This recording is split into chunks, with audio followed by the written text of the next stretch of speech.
আসসালামু আলাইকুম ওয়া রাহমাতুল্লাহি ওয়া বারাকাতুহু। প্রিয় বন্ধুগণ, যেখান থেকে দেখছেন তাদের সকলকে আন্তরিক মোবারকবাদ ও ধন্যবাদ। আজকের গুরুত্বপূর্ণ আলোচনা হলো এই মাসের ফজিলত। রাসূল আকরাম সাল্লাল্লাহু আলাইহি ওয়াসাল্লাম বলছেন, মান কামা রমাদানা ঈমানান ওয়া ইহতিসাবান গফিরা লাহু মা তাকদ্দামা মিন জামবি। বিশ্বনবী বলেন, যে ব্যক্তি এ রমজানুল মুবারক মাসের সিয়াম পালন করবে ঈমান সহকারে এবং সওয়াবের আশায়, আল্লাহ রাব্বুল আলামিন তার অতীতের সকল গুনাহকে ক্ষমা করে দেবেন। এই সুবর্ণ সুযোগ অবশ্যই আমরা কেউ হাতছাড়া করব না।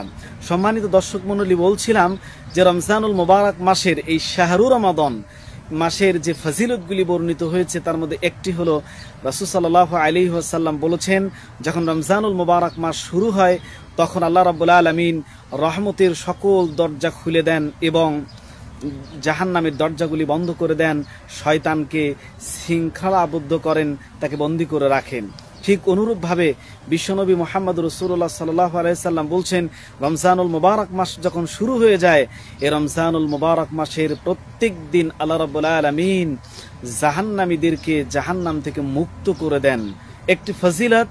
তাহলে আমরা বুঝলাম, রমজানুল মুবারক মাস যখন শুরু হবে তখন আল্লাহ রাব্বুল আলামিন তার সকল রহমতের দরজাগুলি খুলে দেন এবং জাহান্নামের দরজা বন্ধ করে দেন, শয়তানকে বন্দী করে রাখে। ঠিক অনুরূপভাবে রমজানুল মুবারক মাস আসলেই আল্লাহ অসংখ্য জাহান্নামীকে মুক্ত করে দেন।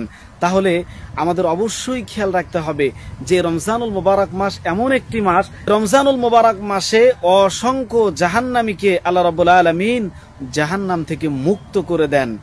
আল্লাহ রাব্বুল আলামিন এই মাসে রমজানুল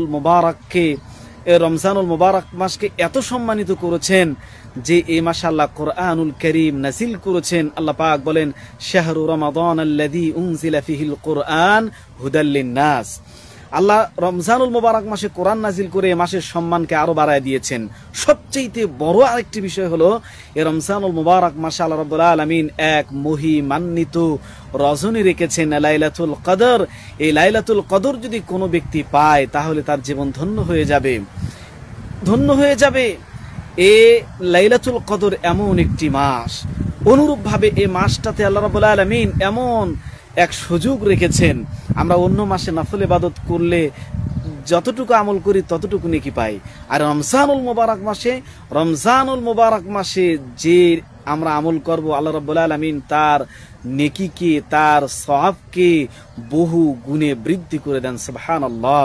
এই রমজানুল মুবারক মাসে যদি উমরা করতে পারি, উমরা যদি করি, তাহলে রাসূলুল্লাহ সাল্লাল্লাহু আলাইহি ওয়াসাল্লামের সাথে হজ করলে যে নেকি হবে সেই নেকি আমলনামায় যুক্ত হবে। এভাবে আল্লাহ রাব্বুল আলামিন এই মাসকে মর্যাদা দিয়েছেন, সম্মানিত করেছেন এবং এ মাসে আমাদেরকে সুযোগ দিয়েছেন এ মাসে যেন আমরা বেশি বেশি আমল করে তাসবিহ, তাহলিল, তাহমিদ, কোরআন তেলাওয়াতের মাধ্যমে এই মাসের মর্যাদাকে আমরা গ্রহণ করতে পারি। এই মাসে যে সুযোগ সুবিধাগুলো আমাদের জন্য রেখেছেন, অর্থাৎ একজন মুমিনের জন্য রেখেছেন, সেটা যেন আমরা উঠাতে পারি, সেটা যেন আমরা গ্রহণ করতে পারি। আল্লাহ রাব্বুল আলামিন সে তৌফিক আমাদেরকে দান করুক। আমিন। আসসালামু আলাইকুম ওয়া রাহমাতুল্লাহি ওয়া বারাকাতুহু।